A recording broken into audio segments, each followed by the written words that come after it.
Finally आ चुका है UPSC CSC 2026 का नोटिफिकेशन, जिसका हमें इंतजार था।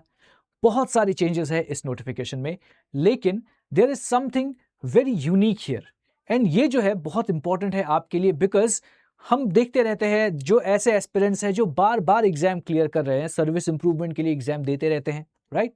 तो उसी पे there are some restrictions now, and ये रेस्ट्रिक्शंस आपको समझने पड़ेंगे। Anybody who is in service also has to understand these restrictions. अब देखिए, अगर आप 15th पेज देखें नोटिफिकेशन का, 15वां जो पेज है एंड द 16th पेज, इन दोनों पेजों में इन रेस्ट्रिक्शंस को बताया गया है, but I have simplified all of these in this image. ठीक है, तो इसके मदद से हम अभी समझेंगे कि कौन से रेस्ट्रिक्शंस हैं। अब सबसे पहले जब हम देखते हैं तो we see about IAS and IFS. ठीक है, तो अगर कोई ऑलरेडी आईएएस या आईएफएस सर्विस में है तो वो एलिजिबल ही नहीं है 2026 का एग्जाम देने के लिए। एंड ऑफ कोर्स जाहिर सी बात है, क्योंकि IAS and IFS they are the top most services, तो अगर किसी को मिल जाता है ये सर्विस तो जाहिर सी बात है वो फिर से एग्जाम नहीं देंगे, राइट? तो they are ineligible, fine.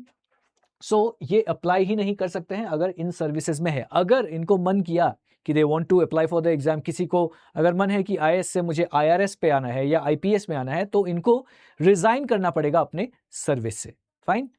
Now coming to the second point कि appointed to IAS IFS during 2026 का प्रोसेस। अगर इसका मतलब यह है कि अगर 2026 के एग्जाम साइकिल के दौरान अगर अपॉइंटमेंट हो जाता है आईएएस या आईएफएस में, तो they will again not be eligible.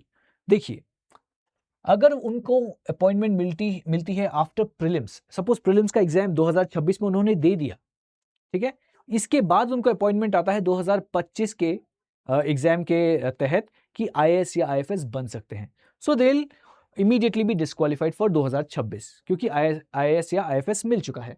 अगर मेंस के बाद आए तब भी, अगर अपॉइंटमेंट हुआ मेंस के बाद, 2026 के मेंस के बाद, तब भी they are not eligible to get a post there, क्योंकि 2025 के रिजल्ट के बेसिस पे ऑलरेडी उनको अपॉइंट कर दिया गया है आईएएस या आईएफएस, फाइन। बहुत सिंपल टू अंडरस्टैंड सो फार। अब आती है कॉम्प्लेक्सिटी धीरे धीरे। अगर कोई ऑलरेडी आईपीएस में है तो क्या वो 2026 का एग्जाम दे सकते हैं? तो जी हां, बिल्कुल, they are eligible, they can take the exam but can not rejoin IPS. मतलब अगर 2026 के एग्जाम के बाद जब रिजल्ट आएगा, अगर उनको फिर से सर्विस एलोकेट होती है आईपीएस, तो then they can not join, क्योंकि वो ऑलरेडी आईपीएस में है, fine. Now coming to some restrictions जो आईपीएस या ग्रुप ए सर्विस में होंगे उनके लिए। अब ये थोड़ा सा कॉम्प्लेक्स होने वाला है यहां से ऑल्सो, ठीक है, ये ऊपर वाला फिर भी ठीक था।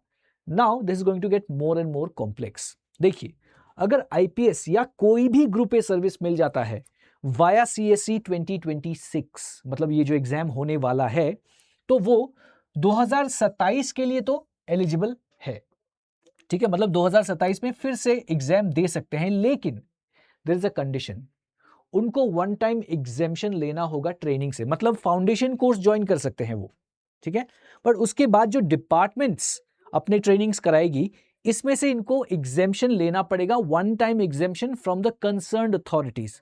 अब ये अथॉरिटी के ऊपर है कि वो वन टाइम एग्जेम्पशन दे या ना दे, so they will have to apply for the one time exemption. बिना इसके they can not sit for the 2027 exam. Simple? Of course not simple, I no.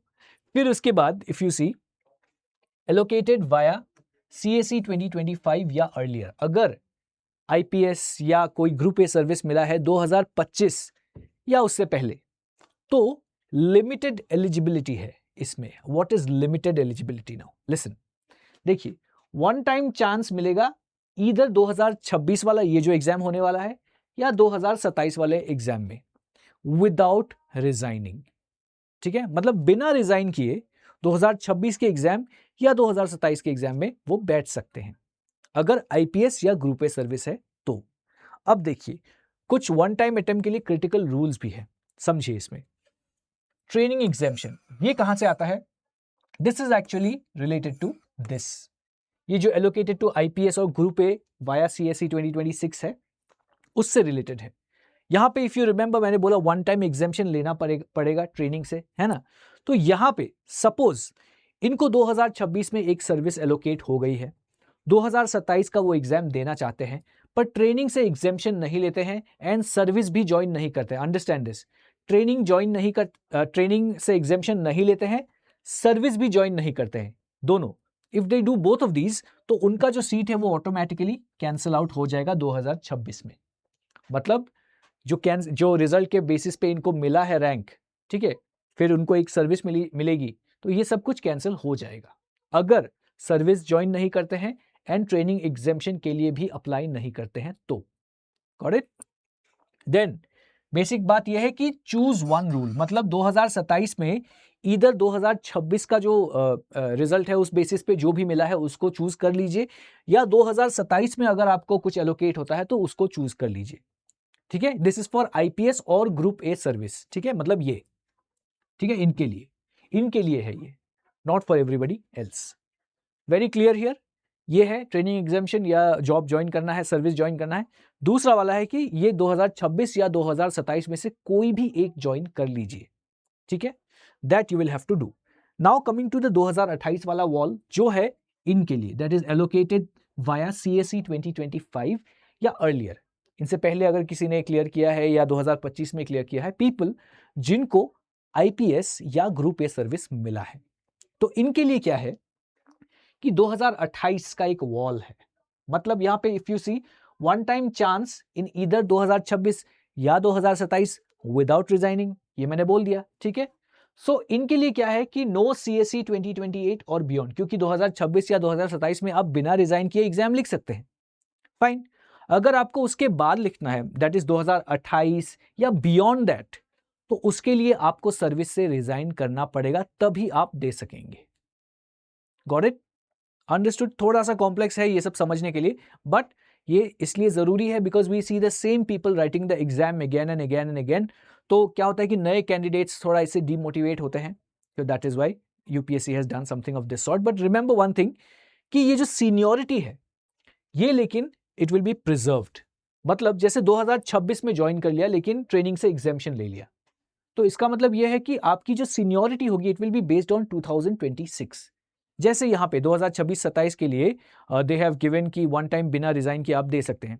Suppose someone was allocated a service 2024 के result के basis पे, ठीक है, and then 2027 में they write the exam and फिर से वो एग्जाम क्लियर कर लेते हैं and then they join a service, तो उनकी seniority will be based on 2024 not 2027, क्योंकि वो ऑलरेडी एग्जाम क्लियर कर चुके थे एंड उन्होंने सर्विस भी ज्वाइन कर ली थी।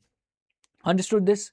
तो आपको क्या लगता है, is this a good step from UPSC CSC? क्योंकि मुझे लगता है, सॉरी यूपीएससी, क्योंकि मुझे लगता है कि this is a very good step because it will encourage more and more people to write the exam, and also जो ऑलरेडी इस एग्जाम को क्लियर कर पाए हैं तो उनके लिए एक ऐसा रिलीफ भी होगा कि वो अपने काम पे ध्यान दे सके and they do not worry much about the examination इसके बाद, है ना?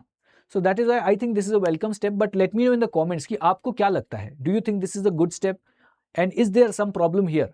अगर इनको चांस दिया जा रहा है फिर से या वन टाइम वाला चांस जो है, do you see a problem here? अगर ऐसा भी कुछ है तो please let me know in the comments.